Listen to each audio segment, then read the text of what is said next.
When done properly, the internet, screens, and particularly social media can provide 5 essential elements of adolescent well-being: a sense of control over one's environment, individuation, self-expression, a connection to others, and acceptance. And then there is the abyss. Welcome to App-Propriate, a podcast designed to give you a little taste into the positives and negatives of the most popular social media apps, so that you and your most importants can make more informed, healthy, and safer choices when it comes to interacting through your screens. I'm your host, Joe Langford.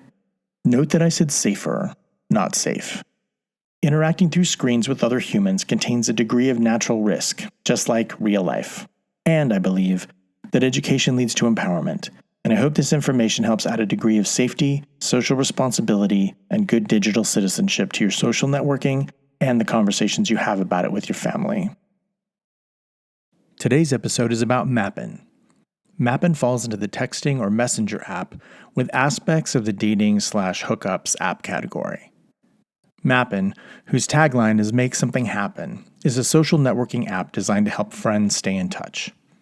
Mappen markets itself as the simplest way to know what your friends are doing and to get together with them, and describes its core purpose as see where your friends are and meet up. It's designed to let users create maps of their favorite places and share both their maps and their real-time location with their friends. It can also enhance communication between friends through a selection of emojis, a connection to Instagram feeds, and a feature that allows for voice calling. This VoIP, Voice over Internet calling feature, works over Wi-Fi and does not require a cellular connection. Mappen is rated 4+ in Apple's App Store, a ridiculously low age rating. If you can't fix your own breakfast, I don't think you need to be social networking. But younger tweens who are too young for Instagram's 13 and over app are going to be drawn to Mappen. Ironically, Mappen's privacy policy states that their services are not intended for children under the age of 13 and states children under the age of 13 should not use our services at any time. When users fire up Mappen for the first time, they're asked to turn on their device's location services to designate a home location, though it doesn't necessarily have to be their actual house, and provide access to their contacts list. After your child is connected to other users on Mappen, Mappen will notify them when they are geographically near each other and suggest that they hang out. You can only connect with people in your own contact lists, but Mappen wants to know all of your contacts. You can add users individually, but most kids find this too laborious, and most are simply just going to import them all into the app, allowing the app to contact them in an effort to get them to join Mappen. Users can choose to be invisible to one or more people at any time if they don't want to share their location, though the whole point of the app is to track your friends and have them be able to track you. The hide feature, though likely meant to protect feelings, is just as likely, perhaps even more, to stir up drama. For example, if a kid can see their friends hanging out but wasn't invited. Compounding this, the meetup function allows users to suggest activities to friends, to set specific meetup details, and to designate their top friends, also potentially leaving some feeling left out. The default setting is that the kid's device's location services run in the background even when they're not actively using the app. This way, their friends, the other Mappen users they're connected to, can see their GPS location on a map 24/7. The user-created map function searches for specific locations, the ability to add comments about them, and provides direction to those locations with Google Maps and Uber.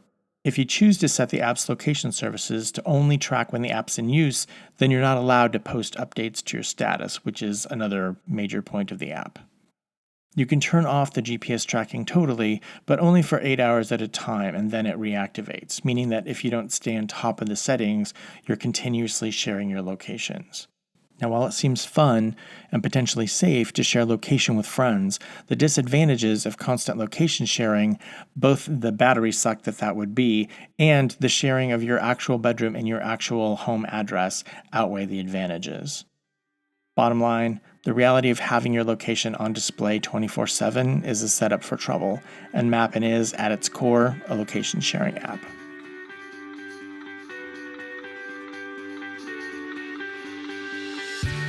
Thank you for listening.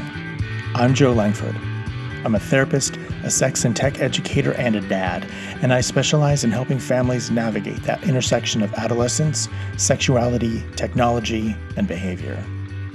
More information about me and my work to promote healthy, positive, and safer sexual and social behavior, both online and off, can be found at my website, beheroes.net. The advice presented in this podcast is a form of education and is intended to provide general information about common though broad topics that impact underage people. Specific circumstances and facts may make said advice unsuitable and/or other actions necessary for individuals. This podcast is meant to be an adjunct, not a replacement, for IRL experience, professional advice, and good old-fashioned common sense. In addition, much of the information included here can and most likely will change with time, culture, and the rapid development of technology. BeHeroes.net does not seek nor accept any monetary gain or financial support from any social media platform mentioned. BeHeroes.net is committed to providing quality consulting, coaching, product, speaker, and contracted therapeutic services, advocacy, and resources to clients, visitors, customers, colleagues, and fans. Appropriate is produced by BeHeroes.net.